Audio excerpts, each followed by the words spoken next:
মতো চুল রাখছো, কারে জিজ্ঞাসা করে? তোমার আব্বা নাই, তোমার বলার কেউ ছিল না কোনোদিন? আফসুস, আমার খুব মায়া লাগে ওই ছেলেদের জন্য। মনে হয় আহারে, এদের মনে কোনো অভিভাবক নাই, এদের কপালে একজন অভিভাবক জোটে নাই যে তাকে বলবে যে বাপ তুই এটা কি চুল রাখছো। মুসলমানের চুল না মুশরিকের চুল। 365 দিনে যে কোনোদিন ফজরের নামাজ পড়ে না, আল্লাহর কসম আমার বড় মায়া হয়। আহারে, তার জন্য মনে কাঁদার কেউ নাই। এই ছেলেটার জন্য একটা মানুষ হয়তো জোটে নাই যে তাকে বলবে কিরে আব্বা তুই মুসলমানের ঘরে জন্ম নিয়ে একদিনও ফজরের নামাজ পড়ো না।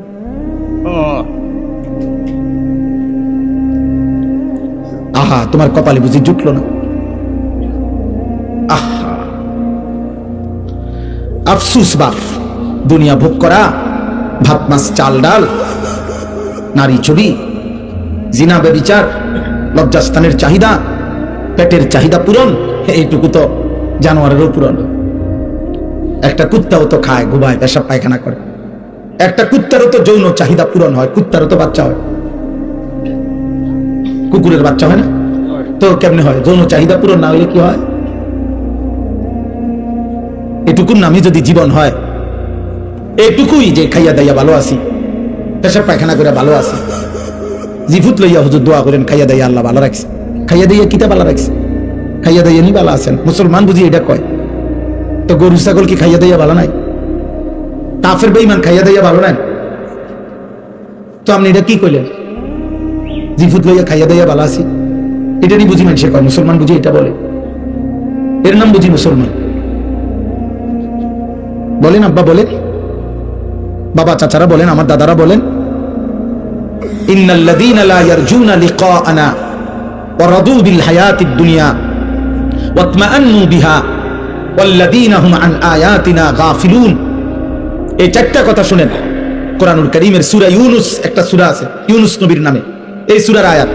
আল্লাহ বলছে যার জীবন 60 বছর, 40 বছর, 50 বছর, 90 বছর, 30 বছর, যেটুকুই হোক, যার জীবন কাটে শেষ করছে যে চারটা জিনিসে, এক, জীবনটা এভাবে চালাইছে যার দ্বারা বোঝা যায় সে মূলত জান্নাত চায় না। 2, সারাক্ষণ যে দুনিয়ার জীবন নিয়ে খুশি হয়ে আছে, হাসে, লাফায়, নাচে, ফুর্তি করতে আছে, মজা করতে আছে, কারণ খায় দায়, ঘুম যায়, নারী দেখে, নাটক দেখে, ছবি দেখে, টেলিভিশন দেখে, জিফুত লইয়া উল্লাসে আছে, দুনিয়ার জীবন নিয়ে যে খুশি হয়ে আছে। 3, ইতমাআন্নু বিহা, যেটুকু দুনিয়া উপার্জন করেছে এটুকুর উপরে তৃপ্ত হয়েছে, সন্তুষ্ট। আল্লাহ আমারে সব দিছে হুজুর। কি দিছে? 3 ফুট বিদেশ, 4টা মেয়ে বিয়ে দিছি, বাড়িতে একটা বিল্ডিং করছি, 4টা রুম, 2টা বাথরুম, ভিতরে টাইলস, রাস্তার লগে কুদুর জায়গা কিনছি, আল্লাহর রহমতে ব্যাংকে কিছু টাকা জমছে, আল্লাহর কাছে যা চাইছি হুজুর আল্লাহ সব দিছে, আল্লাহর রহমতে ভালো আছে। এই যে দুনিয়া নিয়ে কি হয়ে গেছে? তৃপ্ত, বুঝেন নাই? সন্তুষ্ট, দুনিয়া মিলছে, মাশাআল্লাহ। এই 3 নাম্বার। আর 4 নাম্বার হলো ওয়াল্লাযীনা হুম আন আয়াতিনা গাফিলুন। আল্লাহ বলে প্রতিনিয়ত আমার আয়াত, আমার হুকুম, আমার বিধান, আমার আদেশ নিষেধ, আমার কোরআনের একটা একটা হুকুম, আমার রাসূলের একটা একটা সুন্নাত, এর থেকে যে গাফেল, একটা সূরা ঠিকমতো বলতে পারে না, আত্তাহিয়াতু শুদ্ধ করতে পারে না, রুকুর তাসবিহ সাজদার তাসবিহটা ঠিকমতো করতে পারে না, ফরজ গোসলটা ঠিকমতো করতে জানে না, 10টা দোয়া জিজ্ঞাসা করলে নবী সাল্লাল্লাহু আলাইহি সাল্লাম পড়তেন বিভিন্ন ক্ষেত্রে, বলতে পারে না কোনটা হালাল কোনটা হারাম, পাক নাফাক কোনো কিছু প্রকৃত অর্থে সঠিকভাবে জানার কোনো প্রেরণাই নাই। যা মন চায় খায়, যা মন চায় ঘুমায়, কষ্টের টাকাও নেয়, সুদের টাকাও নেয়, গালিও দেয়, সালামও দেয়, মদও খায়, মধুও খায়, হালাল টাকাও খায়, কিস্তির টাকাও খায়, সুদের টাকাও খায়, আপন স্ত্রীও দেখে, মোবাইলে নর্তকীও দেখে, নাচও দেখে, নাটকও দেখে, সিনেমাও দেখে। আয় হায় নাফরমান, হালাল কই তোর, হারাম কই তোর, ঈমান কোথায়, আল্লাহ কোথায়, রাসূল কোথায়, পাক কোথায়, নাপাক কোথায়, জায়েজ কোথায়, নাজায়েজ কোথায়, আল্লাহর বিধান কোথায়? আল্লাহ তাআলা খোদার কসম আল্লাহ বলছে এমন জীবন যার এই 4টি জিনিস জান্নাতের আশা করে না, দুনিয়াতে খুশি হয়ে আছে, যেটুকু দুনিয়া উপার্জন করেছে এতটুকুতে সন্তুষ্ট হয়েছে, আর আমি আল্লাহর বিধানের ব্যাপারে গাফেল, অমনোযোগী, খামখেয়ালি, উলাইকা মাওয়াহুমুন নার বিমা কানু ইয়াকসিবুন। আল্লাহ বলে এই নাফরমান সারা জীবনে যা করছে সব কিছুর বিনিময়ে খোদার কসম আল্লাহ বলছে তার ঠিকানা জাহান্নাম, জাহান্নাম, জাহান্নাম। এটা কোরআন শরীফের আয়াত। এই জন্য জোয়ান ভাই তোদেরকেও বলি, বয়স্ক বাবা আপনাকেও বলি, আমি হুজুর আমারও বলি, হিসাব মিলান, আরেকবার হিসাব মিলান। কালকে এক জায়গায় বয়ান করছিলাম, বয়ানের সময় একজন বড় প্রার্থী উনি আসছিলেন বক্তব্য দেওয়ার জন্য। উনি বয়ানের পরে এই কথাটাই আমি বলছিলাম যে 12 তারিখের লগে হিসাব মিলাইয়েন না, আখিরাতের লগে হিসাব মিলান। 12 তারিখ নির্বাচন হবে, ঠিক আছে, 12 তারিখের পরেও আরো নির্বাচন হবে। 12 তারিখ কোন ইসরাফিল ফুটিত না, কথা বুঝেন না? 12 তারিখ পৃথিবীর শেষ নির্বাচন, তাইলে 12 তারিখ সে সফল হবে, 12 তারিখ কে ব্যর্থ হবে, 12 তারিখ শেষ হাসিটা কে হাসবে, এটা হিসাব না। খোদার কসম মুসলমান হিসাব করেন, আখিরাতে হাসরের ময়দানে দেখা যাবে শেষ হাসিটা কে হাসে। আর আল্লাহ ওয়াদা দিছে ইমানদার মুত্তাকি হাসরের ময়দানে শেষ হাসি হাসবে। চূড়ান্ত ফয়সালা সেদিন, চূড়ান্ত ফয়সালা সেদিন। আলহামদুলিল্লাহ, আমার একটা জিনিস ভালো লাগছে যে উনি নির্বাচনের একজন প্রার্থী, উনি এরপরে বক্তব্য দিতে গিয়ে বলছে আমার আর আজ কোনো কথাই নাই, আমি আপনাদের কাছে দোয়া চাই। ওই মাইক ছেড়ে দিছে, বলছে না ঠিকই, চলেন সবাই আখিরাতের ফিকির করি। আমরা মুসলমান, নওজোয়ান তোমরা যা করছো, তোমাদের বিবেক যদি বলে, তোমরা যারা এক ওয়াক্ত নামাজ পড়ো, অধিকাংশ ছেলের চেহারা দেখে বোঝা যায় নামাজ পড়ো না, অধিকাংশ ছেলের চুল মুশরিক বেঈমানের মতো। যদি তোমাদের বাচ্চা, বাবা আমি একটা ছেলের কাছে বলে গেলাম, যদি মনে করো এর দ্বারা তোমার মদিনার রাসূল খুশি হবে, যদি মনে করো তোমার নবী তায়েফের রক্তের বিনিময়ে তোমার এটাই করা উচিত ছিল, ঠিক আছে, ঠিক আছে আব্বা। যদি তোমাদের বিবেক এটাই বলে যে হ্যাঁ এটাই মুসলমানের কাজ, চুলের ফ্যাশন, মোবাইলের নর্তুকি আর হারাম, অস্থিরতার বেহায়াপনা, জিনার ব্যভিচার, মদ আর জুয়া, বন্ধুদের অসৎ আড্ডা, এরই নাম মুসলমান, এরই নাম আখিরি নবীর উম্মত, তো ঠিক আছে। সেদিন দেখা হবে নবীজির সাথেও, সেদিন দেখা হবে সাহাবাদের সাথে, সেদিন হাসরের মাঠে বেলালকেও দেখবা, সেদিন হাসরের মাঠে আবু জাহেলকেও দেখবা, সেদিন দেখবা আবু জাহেলের পরিণতি কি, সেদিন দেখবা বেলালের পরিণতি কি। হ্যাঁ হ্যাঁ, মনে রেখো, আল্লাহ আমাদেরকে বুঝ দান করেন, আল্লাহ আমাদেরকে বিবেক দান করেন, আল্লাহ আমাদেরকে ফিকির দান করেন। আমি লম্বা বয়ান করতে আসি নাই, এই কথাটাই আমার মূল কথা। আবারও বলছি, আমার মূল প্রথম কথা এটাই, আত্ম উপলব্ধি। অর্থাৎ আমি যেন কমপক্ষে নিজের সাথে, সাহিবুল বাইতে আদরা বিমা ফিহি, আরবি ভাষায় বলে ঘরওয়ালাই জানে তার ঘরে কি আছে। তাইলে আমরা প্রত্যেকেই কমপক্ষে আমার নিজের ব্যাপারে আমি তো পরিষ্কার, আমরা তো জানি, আমি তো জানি আমার হালাত। আজকের সারাদিনে 5 ওয়াক্ত নামাজ আমি পড়ছি কিনা, মানুষ আমার একের আব্দুল কাদের জিলানী মনে করুক না, কিন্তু আমি তো জানি আমার হালাত। কথা বলে না কেন?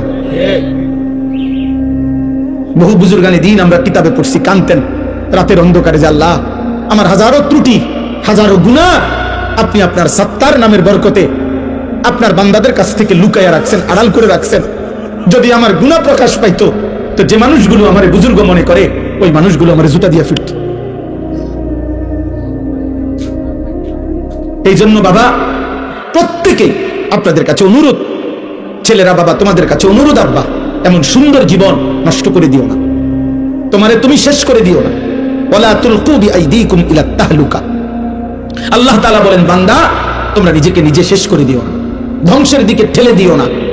ওয়া ইন্নাল ফুজুরা ইয়াহদি ইলান নার, খোদার কসম আল্লাহ নবী সাল্লাল্লাহু আলাইহি সাল্লাম বলেন, হে আমার উম্মত, প্রত্যেকটা পাপ, প্রতিটা পাপ জাহান্নামের দিকেই নিয়ে যাচ্ছে। প্রতিটা গুনার শেষ মাথায় আগুন, প্রতিটা গুনার শেষ মাথায় কি?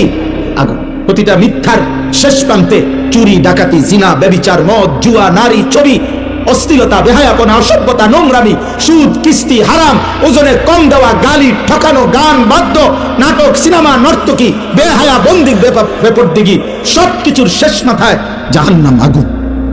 প্রতিটা সেজদার শেষ গন্তব্য জান্নাত, প্রতিটা সুবহানাল্লাহ আল্লাহর এই ডাকের আখেরি গন্তব্য জান্নাত।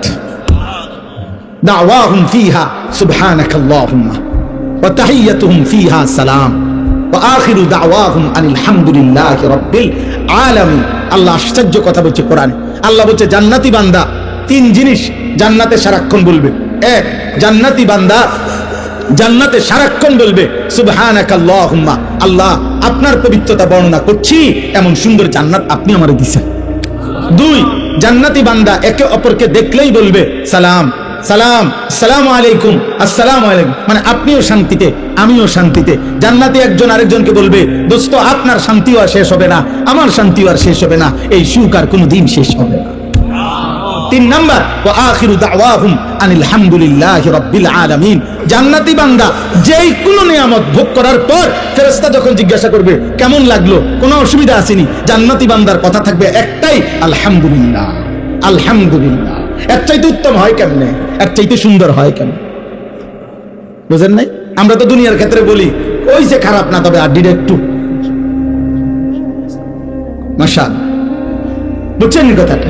এটা তো বলে দুনিয়ার মধ্যে, বলে না আচ্ছা মাশাআল্লাহ, তবে একটু জোরটা ভাই বেশি হয়ে গেছে, আড্ডিটা একটু বেশি হয়ে গেছে, সিদ্ধটা একটু কম হয়েছে, হ্যাঁ পাতের সাইলটা একটু জোশ কম হয়েছে, এমনি মাশাআল্লাহ কোনো অসুবিধা হয়েছে না, একদুরারি। কিন্তু আল্লাহ তাআলা বলে জান্নাতি বান্দা সমস্ত নিয়ামতের বেলায় বলবে আলহামদুলিল্লাহ, আলহামদুলিল্লাহ। অতএব কিশোর ভাই, নওজোয়ান, বয়স্ক বাবা, এই আয়াত পড়ার মূল উদ্দেশ্য এটা। আপনারা শুনেই বুঝছেন এটা রমজান রোজা সম্পর্কিত আয়াত। মূলত লম্বা ব্যাখ্যা করার জন্য পড়ি নাই, আমি পড়ছি এই কথাটা বলার জন্য। মহান আল্লাহ পাক রব্বুল আলামিন সারা বছর আমাদেরকে 11 মাস আল্লাহ পাক আমাদেরকে বলে, বান্দা গুনাহ ছাড়ো, গুনাহ ছাড়ো। 11 মাসে আল্লাহ বলছে, বান্দা আমার ইবাদত করো, আমার ইবাদত করো। ইয়া আইয়ুহাল্লাযীনা আমানু ইরকাউ, রুকু করো, সিজদা করো, ওয়াবুদু রাব্বাকুম, রবের ইবাদত করো। কিন্তু বলতে বলতে 11 মাস পরে আল্লাহ যেন আবার মায়া করে বলতেছে, আচ্ছা বান্দা যাও, 11 মাস কম বেশি হইছে, ঘাটতি হইছে, ঠিক মতো হয়তো খেয়াল করো নাই, তুমি কিছু ভুল করে ফেলছো, বান্দা ঠিক আছে, সব কিছু ঝেড়ে মুছে আরেকবার ঘুরে দাঁড়াও, আমি চলো, ঠিক আছে বান্দা, আমি আল্লাহ মূলত চাই। একটা কথা মনে রাখবেন, আল্লাহ মূলত বান্দার ব্যাপারে চায়, আল্লাহর প্রথম চাওয়া বান্দাকে মাফ করে দিতে, আল্লাহর প্রথম চাওয়া বান্দাকে জান্নাত দিতে। বুঝেন না?